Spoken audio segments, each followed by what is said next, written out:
Three news stories for you. Once again, China is backing Ethiopian government. Chinese Foreign Minister says there must be no foreign intervention in internal matters of Ethiopia. Why is China backing Ethiopia? In the second news story, protests are gaining momentum in Somali capital Mogadishu.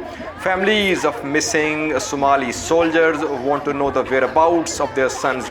Somali government seems to be under pressure over missing Somali soldiers who reportedly fought and killed in Tigray.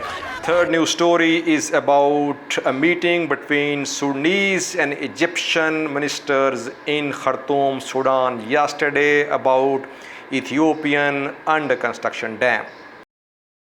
Let's look at the first news story. China has once again backed Ethiopian government over Tigray crisis views.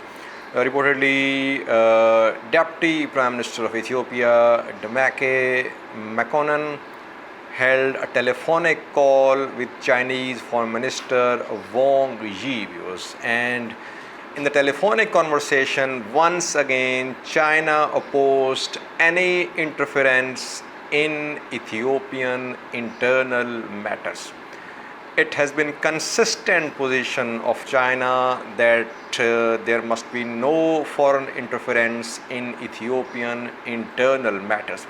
Now the question, viewers, would be, why did Demeke Mekonnen, Ethiopian Deputy Prime Minister, talk to Wang Yi, Chinese Foreign Minister?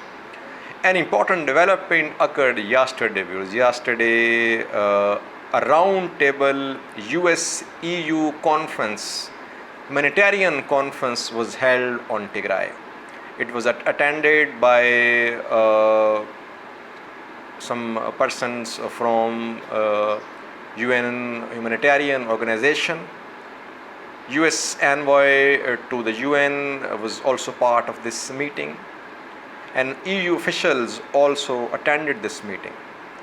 In the meeting, which was conducted by Nima Al-Bagir, controversial journalist accused of backing TPLF and TDF, in that meeting, US envoy to the UN said that Tigray conflict was a failure of UN Security Council, and UN Security Council must hold open sessions to address this conflict. So in the coming days, we could see more pressure upon UN Security Council to address a Tigray conflict. US will put pressure upon UN Security Council. In a previous session of the UN Security Council, US tried to have sanctions imposed on Ethiopia. But in that session, Russia and China opposed sanctions on Ethiopia, and no joint statement could be issued at the UN Security Council for imposing sanctions on Ethiopia. In the coming days, we could see more sessions of the UN Security Council about Tigray conflict. That is why Ethiopian government has intensified its diplomatic efforts. Ethiopian government is trying to engage once again Russian and Chinese governments, and up till now both Russia and China, they are backing Ethiopian government. I don't think there will be any solid measures at the UN Security Council to address Tigray conflict. Both Russia and China say that Ethiopian problems should be solved by Ethiopia alone. There must be no foreign interference in Ethiopia. But the US says that tens of thousands of people are dying. Famine has started in Tigray. Grave human rights violations have been committed in Tigray. That is why international community must play its role.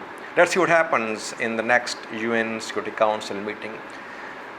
Second news story is about Somalia, viewers. We discussed in several previous videos that a UN report about to be published claims that Somali soldiers were sent from Eritrea to fight in Tigray. and UN officials received some reports and information that Eritrea sent Somali soldiers to fight in Khartoum and near Mekelle as well. After this report, parts of which were leaked, protests have intensified in Mogadishu, capital of Somalia. Yesterday, families of missing Somali soldiers protested in Mogadishu.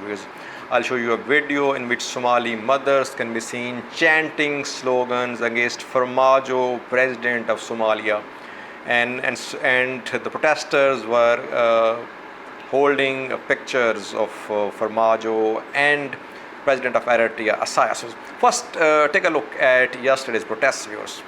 فرماجة ولا دقيقة هذا وسلاية المهين والله يدين عندها كلها عندها كدعين دقيقة الواحد على وهاي نسيان ياكو سوكرش سارة نوا قضية مشقة قبري مشقة صبري مشقة كيكو أنا بري على ستيزاي قدش كيكو قويان بري على ستيزاي قدش السؤال هذا ويا فرماجة ولا So protests are gaining momentum, viewers, and protesters, a committee of missing soldiers' families, they have lodged an application as well.